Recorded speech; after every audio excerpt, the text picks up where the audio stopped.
राजा सगर के 60,000 पुत्रों के जन्म की कथा। रामायण के अनुसार इक्ष्वाकु वंश में सगर नामक प्रसिद्ध राजा हुए।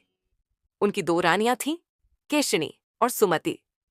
दीर्घकाल तक संतान जन्म न होने पर राजा अपनी दोनों रानियों के साथ हिमालय पर्वत पर जाकर पुत्र कामना से तपस्या करने लगे।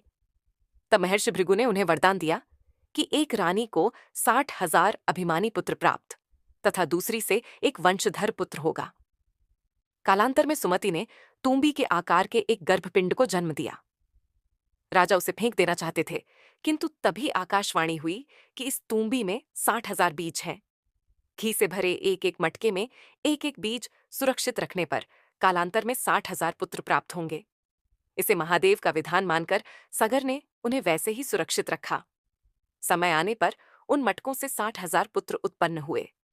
जब राजा सगर ने अश्वमेध यज्ञ किया तो उन्होंने अपने 60,000 पुत्रों को उस घोड़े की सुरक्षा में नियुक्त किया।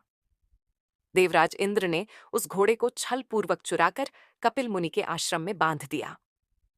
राजा सगर के 60,000 पुत्र उस घोड़े को ढूंढते ढूंढते जब कपिल मुनि के आश्रम पहुंचे तो उन्हें लगा कि मुनि ने ही यज्ञ का घोड़ा चुराया है। यह सोचकर उन्होंने कपिल मुनि का अपमान कर दिया।